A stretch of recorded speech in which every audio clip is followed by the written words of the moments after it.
Good evening and Salam Malaysia Madani. Thanks for joining us. I'm Jessica Lee and you're watching Malaysia Tonight.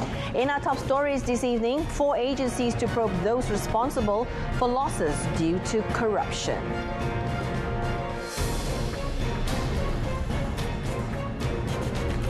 TVET institution to be set up for better coordination.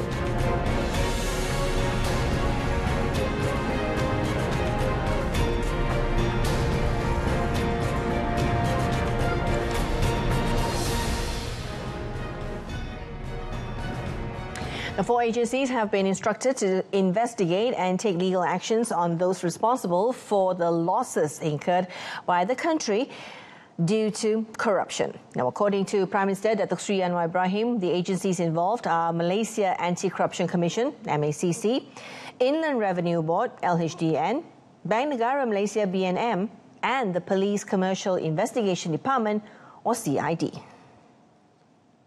Yang kaya tak apa, tapi yang korup, yang harta berbilion-bilion dalam dan luar negara, yang menyorong, itu mereka nampaknya kumpul kekuatan untuk lawan. Tapi saya dah ambil satu keputusan dan tekad, masalah Malaysia ini mesti diselamatkan daripada penyakau-penyakau ini, dan ini memerlukan tekad politik yang jelas, yang tegas. Bukan soal kaum, bukan soal penganut agama berbeza. Dia soal karakter, soal akhlak, soal nilai. The Prime Minister said this at the Malaysia Madani Aidilfitri program organised by the Department of Federal Territory Islamic Affairs at Dataran Merdeka. Yesterday, a media report cited that Malaysia is estimated to suffer a total loss of 4.5 trillion ringgit in the past 26 years due to corruption and leakages. The Prime Minister added that the actual amount of losses could not be ascertained. Therefore, the government maintained the policy decision to fight corruption despite receiving attacks and opposition from corrupt groups. In other news, the Prime Minister stressed that he has no issue in declaring his assets, as he already declared it ahead of the 15th general election, or G15 last year, as a sign of transparency for the rakyat. Saya tak ada masalah. Saya di antara orang yang isytiharkan harta. Yang tidak dia. Saya isytiharkan, baru ni pun saya isytiharkan. Berapa? 11 juta. 11 juta tu harga rumah segambut. Ya, yang 10. Jadi itu bukan rahsia. Itu dah diketahui umum. PM juga minta Datuk Seri mengumpulkan bukti yang kekayaan berkotak-kotak katanya. Dah ada. Kalau nak ada pesawat, ada kapal, ada company berbilion-bilion, bukti apa lagi? Semua orang tahu. Ini menegakkan benang basah. Now, every organisation in the Malaysian Armed Forces, or ATM, should strengthen their management to overcome the problem of bullying among personnel. Defence Minister Datuk Seri Muhammad Hassan said every organisation would have their own standard operating procedure, or SOP, to deal with individuals who committed this immoral act. Didapati pelanggaran-pelanggaran perkhidmatan itu jelas dilanggar oleh mereka-mereka yang terlibat, maka pihak perkhidmatan akan mengambil sebarang tindakan ataupun apa jua tindakan selaras dengan the degree of orang kata kesalahan yang dilakukan oleh mereka. Jadi ada sampai ke tahap yang boleh dibuang kerja. Jika didapati kes yang mereka lakukan itu benar-benar melanggar SOP perkhidmatan. He was commenting on yet another case of alleged bullying at a military facility, this time involving a trainee at the Port Dickson Military Training Camp, which has gone viral on social media. Port Dickson District Police Chief Superintendent Aidi Shah Muhammad was quoted as saying that the incident happened at about 10 a.m. on the 17th of April, and it was reported to the police on the 22nd of April.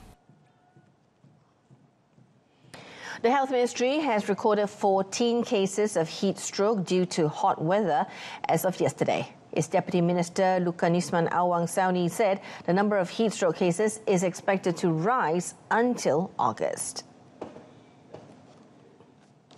6 of those cases were reported in Kelantan, 5 in Sarawak and 3 in Sabah, with half of them involving adults. Buat setakat ni kita merasakan kes-kes yang berlaku ketika ini terkawal, dan juga fasilitis KKM dan juga tempat hospital-hospital kita bersedia untuk menerima semua kes-kes seperti stroke haba dan juga kekejangan haba, dan kita telah maklumkan kepada semua pengarah-pengarah hospital, bukan hanya setakat masyarakat yang kita perlu lihat keadaan kaki tangan kita juga kena bersiap sedia. He also said that the ministry has already identified locations experiencing hot weather through Met Malaysia to ensure that the available government's health facilities are prepared with the right equipment. The Ministry of Agriculture and Food Security, or KPKM, assures that the current hot weather affecting the country will not affect farmers, fishermen and breeders to produce and supply food. Now, his Minister, Datuk Seri Muhammad Sabu, however, said the ministry will continue to monitor the situation and conduct studies on the matter from time to time so as not to affect all parties. Setakat ini belum kita dapat maklumat ianya terjejak, belum lagi. Dia baru. El Nino ni katanya mungkin sampai bulan Ogos. Jadi mungkin kita akan semua akan pantau lah. Termasuk kaji cuaca dan semuanya akan pantau dan akan beri nasihat dari masa ke semasa. He said this to reporters after the Majlis Jalinan Mesra Madani with fishermen in Pasir Putih today. Meanwhile, Datuk Seri Muhammad said the government has approved 600,000 ringgit for the construction of 3 fish habitat sites in Kelantan, namely Tumpat, Bachok and Kota Baru area fishermen's associations, which will benefit 3,785 fishermen. He said that the growth and viability of the fisheries sector due to constant technological change require fishermen from time to time to change the traditional way of fishing to a more commercial and sustainable way. The Payung Rahmah initiative implementation that began in January this year has started to show its positive impact on the country's economy, as well as creating a win-win situation among industry players. Now, the Minister of Domestic Trade and Cost of Living, Datuk Seri Salahuddin Ayub, described the initiative as an added value to boost household expenditure. The initiative also alleviates financial strains for the vulnerable group by providing products and services than below the market price. Bila ramai orang datang daripada keadaan biasa membeli belah, jadi ini juga membantu ekosistem ekonomi itu untuk menjadi lebih rancak. Jadi alhamdulillah Payung Rahmah ini telah menjadi sebahagian daripada jentera ekonomi yang dapat kita jana bagi mewujudkan suatu rantaian pembelian yang sihat, kompetitif dan semua pihak menang. Industri dapat meningkatkan jualan, rakyat biasa dapat untuk menikmati harga yang telah pun diberikan potongan. The minister also expressed his aspiration of involving the youth group as ambassador to the Rahmah initiative.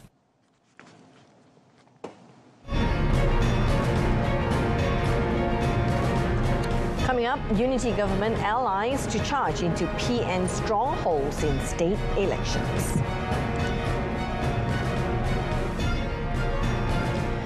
Now, Technical and Vocational Education and Training, or TVET Institution Unit, will be established to coordinate student recruitment and courses offered by 1,260 TVET institutions across the country. Deputy Prime Minister Datuk Seri Ahmad Zahid Hamidi said the unit will also ensure that there is no competition between TVET institutions, leading to the same courses being offered.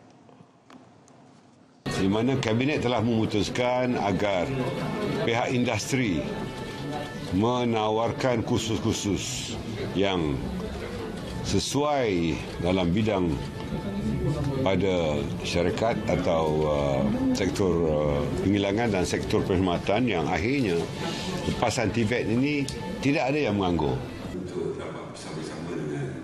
Datuk Sri Ahmad Zahid, who is also Rural and Regional Development Minister, said this to reporters after witnessing the signing of a Memorandum of Agreement, or MOA, to empower the development of TVET in the Ketengah region. Now, the MOA was signed between College Ketengah Sdn Bhd, Eastern Steel Sdn Bhd, and Sri Pacific Hotel Kuala Lumpur in Kuala Terengganu today. Now, the unit's functions will be similar to the Central University Admission Unit, or UPU, which coordinates admissions to public universities. Now, the allies in the unity government will contest all seats in elections to be held in 6 states, including those which are supposedly Perikatan Nasional strongholds. Now, Barisan Nasional Election Director Datuk Sri Muhammad Hassan said no political party can claim to have a sure win in any contest. Datuk Sri Muhammad, who is also UMNO Deputy President, said the allies were not going to take any election for granted and would give equal focus in all states. The Rembau MP said the allies could no longer think of fielding a winnable candidate but would have to field a must-win candidate. Kali ini tugas lebih berat lagi, ya, kerana kita perlu memilih calon yang mesti menang. Bukan boleh menang, ya, yang mesti menang. Maknanya calon sekarang ni membawa nama parti, ya, kerana persepsi macam-macam lah terhadap parti. Jadi kita perlu meletakkan calon yang mesti menang, bukan sebarang-barang calon. Maka penyaringan calon-calon di peringkat negeri dan di bahagian masing-masing itu perlu dilakukan dengan terbaik yang mungkin. He said this when met after opening the SK Taman Tuanku Jaafar Parent-Teacher Association meeting today. Elaborating, Datuk Sri Muhammad said in ongoing talks, leaders from both sides would also finalise if a seat would be contested by the incumbent party or if it was better to field a candidate who could deliver a sure win. Datuk Sri Muhammad said it was also incorrect to say both Barisan and Pakatan had the upper hand in Negeri Sembilan, Selangor and Pulau Pinang. The Ministry of Tourism, Arts and Culture, or MOTAC, is intensifying preparations for the Visit Malaysia Year VMY campaign scheduled in 2025. Its Secretary General, Datuk Saraya Arbi, said the preparations included making plans to ensure the participation of the grassroots. Besides having cultural programs, she said MOTAC will also carry out tourism product maintenance programs so that they are always of high quality.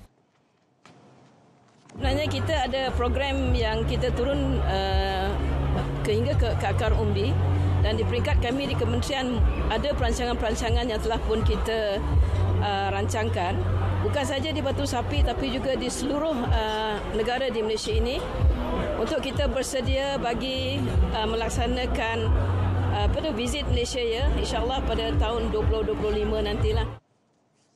She said this when met by reporters at the MOTAC with the community at Batu Sapi program held in conjunction with the Aidilfitri celebration near Sandakan today. Also present was the Deputy Minister of Tourism, Arts and Culture, Khairul Firdaus Akbar Khan, who is Batu Sapi Member of Parliament. The VMY program has been held 4 times in 1990, 1994, 2007 and 2014, while in 2020 it was cancelled following the COVID-19 pandemic. A 31-year-old man and his younger sister with Down syndrome were burnt to death when a fire broke out at their house in Kampung Mentuan Sering, Kota Baru last night. The victims in the 8:30 p.m. incident were identified as Muhammad Huzaifa Abdul Halim and his 22-year-old sister, Aisha. The mother of the victims, Rubia Ismail, 59, said she was away performing the Maghrib and Ishaq prayers at a mosque in the village when she was alerted by other villagers over the tragic incident that had befallen her family. Kelantan Fire and Rescue Department Assistant Director Muhammad Wildan Azari said a 25-member team was from the Kota Baru and Tumbo stations was deployed to the scene after the department received a distress call from members of the public over the incident. The fire was completely put off at 9:30 p.m. and several minutes later, they recovered the bodies in the living room and the bathroom. The remains and the case have been handed over to the police for further investigation. A Thai crew of a Malaysian fishing boat who fell into the sea during a fishing activity off Pulau Bidan last Thursday was found drowned this morning. Kuala Kedah Maritime Director Commander Nur Azriyanti Ishak in a statement said the body of Don Bagi Tingsa, 33, was found by local fishermen at 8:30 a.m. about 2 nautical miles off Pulau Bidan. The body was taken to Jetty Sungai Udang, Yan by the Civil Defence Force boat following rough sea conditions. The victim was then handed over to the police for further action. The search and rescue operation concluded at 10:30 a.m. The victim was realised missing by the boat skipper while they were conducting fishing activity about 1.8 nautical miles southwest of Pulau Bidan at about 2:25 p.m. last Thursday. Now, after receiving report by the boat skipper, the Langkawi Maritime Rescue Sub-Centre activated the search and rescue operation, which also involved the participation of the Marine Police Force, the Malaysian Civil Defence Force and local fishing boats.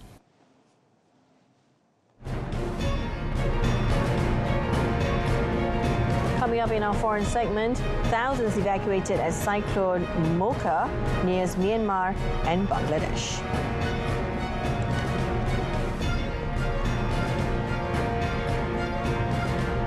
Israeli forces have shot dead 2 Palestinians and wounded 3 others in the occupied West Bank as air raids hit the Gaza Strip for a 5th straight day. Now, the Palestinian Health Ministry said the Israeli attack today occurred in the Balata refugee camp in the northern West Bank city of Nablus.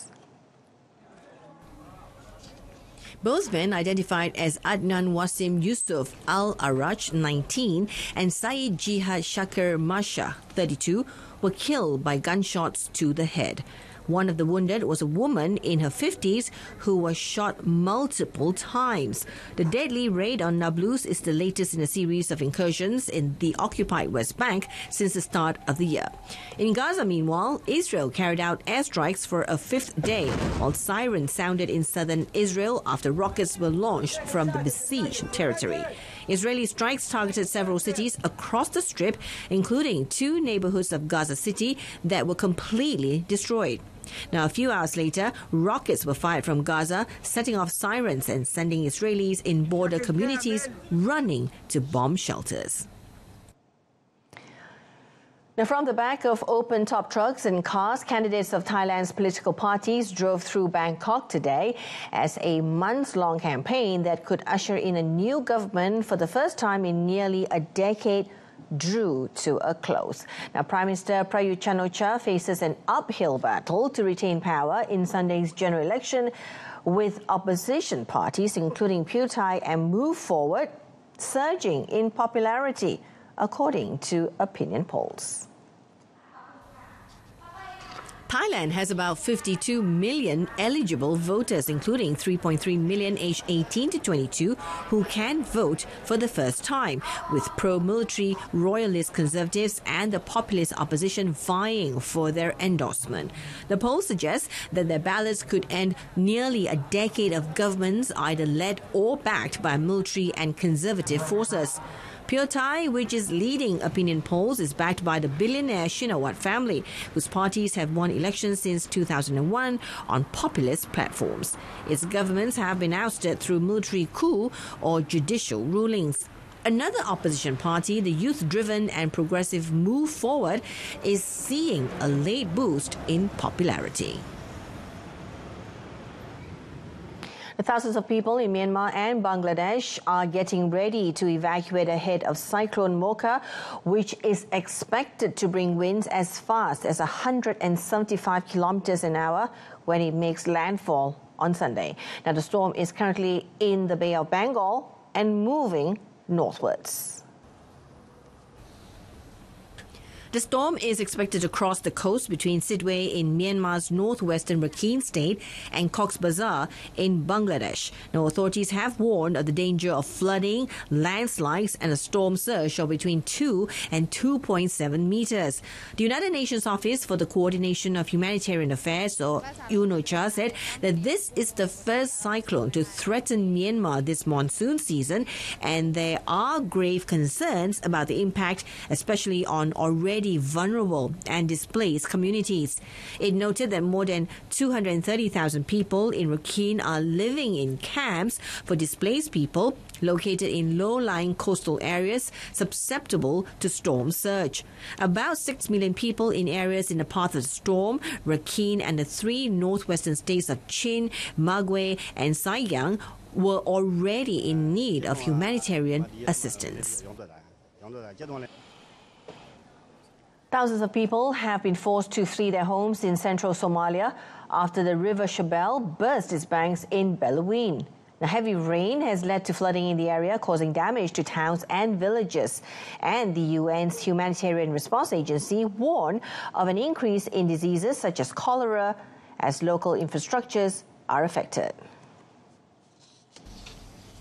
The heavy rains have impacted trade flow as businesses have been badly affected by the massive flooding in Belouizdad and the movement of people. The flooding comes as international figures show a record number of internally displaced people worldwide, with natural disasters accounting for 32.6 million such movements last year. Deputy Governor of the Hiran region, Hassan Ibrahim Abdullah, said almost the entire population of some regions have had to move out. Now, he said most of the inhabitants of the 4 districts of the town of Belouizdad are displaced because of the flash floods. According to Hassan, 90% of the local towns have fled, while 10% are still in the town because they have been stranded or they live in the highlands. The flooding comes in sharp contrast to months of drought, which has killed tens of thousands of people and wiped out crops and livestock.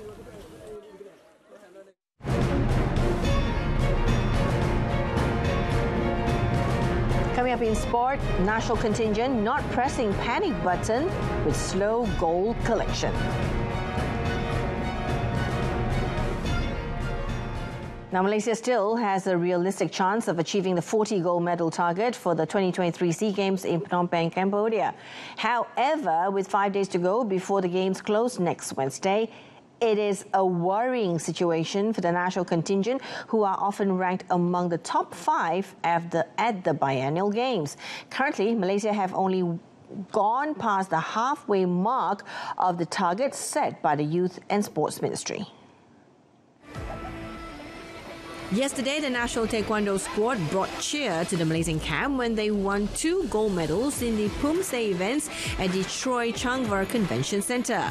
Nur Humaira Abdulkarim created a welcome surprise when she won the women's individual Pumse event with 7.43 points ahead of a Singapore challenger, Diana Akida Muhammadian Kudairi, and local Cambodian competitor Kani Tida. Her success must have inspired her elder sister, Nurul Hidayah, who partnered up with Jason Liu to win the gold in the mixed pair event with 7.55 points, equal in points with second place Vietnam, while the Philippines took third place with 7.5 points. The sisters also won the silver medal in the women's team event together with fellow teammate Lim Jiawei with 7.7 points, while the Philippines team took the gold with 7.72 points and Thailand the bronze with 7.66 points. Meanwhile, former SEA Games sprint king Muhammad Haikal Hanafi could only get his hands on a bronze in the men's 100 meters final at the 2023 edition. The final of the Blue Riband event at the Morodok Teko National Stadium saw Muhammad Haikal and compatriot Khairul Hafiz Jantan getting off to a good start to lead the pack. However, Thailand's Sarawat Dapang and Singapore's Mark Brian Lewis overtook them in the last 50 meters to deny the Malaysians a top 2 finish. Sarawak was crowned as the new Southeast Asian Sprint King when he clocked 10.37 seconds, just 0.02 of a second faster than Mark Bryan. Muhammad Haikal, who emerged as the fastest man in Southeast Asia in the 2019 edition in the Philippines, clocked 10.443 seconds to pip Khairul Hafiz to the bronze medal on the final day of the athletics competition at the Biennial Games. In football news, Belgium midfielder Axel Witsel has retired from the national side after more than 15 years of international duty. The 34-year-old Witsel earned 130 caps and was part of the team which finished third at the 2018 World Cup in Russia. He started all 3 games at the 2022 World Cup in Qatar, where Belgium failed to progress from their group. The Atletico Madrid player wrote on Instagram that he now wants to spend more time with his family and focus more on his club. Witsel made his senior debut in March 2008 in a 4-1 friendly loss to Morocco, scoring his first goal for Belgium. At club level, he played for Standard Liège, Benfica, Zenit St. Petersburg, Tianjin Chuanjian and Borussia Dortmund before joining Atletico in July last year. Now, Witsel's announcement that he was leaving the international side follows similar decisions by defender Toby Alderweireld in March and former captain Eden Hazard in December. In tennis, Novak Djokovic fought his way into the third round of the Italian Open on Friday, beating Thomas Echeverry 7-5, 6-2 in a surprisingly tight encounter. Now, a 6-time winner in Rome, the world number 1 was made to work by the 61st ranked Argentine, prevailing in 1 hour and 51 minutes to set up a third round clash with Grigor Dimitrov, who beat Stan Wawrinka. Djokovic, a 22-time Grand Slam title winner, has not been knocked out of an ATP Tour event at the first attempt since the Monte Carlo Masters last year. Now, wearing an elbow brace, he made a slow start, dropping his serve in the first game and struggling to deal with the Argentine's powerful shots. The first set hinged on a scrappy Game 6, in which Djokovic broke to level the scores following a battle at deuce. From there, the set went with the serve until Djokovic won the final 4 points in the tiebreak to take the lead. Djokovic then kicked up a level, breaking serve in the first and seventh games of the second set to give the match a more straightforward look than Echeverry's performance deserved. And that concludes this edition of Malaysia Tonight. In our top story, 4 agencies to probe those responsible for the country's losses due to corruption. We leave you with visuals of video game fans around the world flocking to shops on Friday to get their hands on the new edition of Zelda, one of the most successful franchises in history and now central to the success of Japanese giant Nintendo. I'm Jessica Lee. Stay tuned to Salura and Berita RTM, and I'll see you tomorrow afternoon.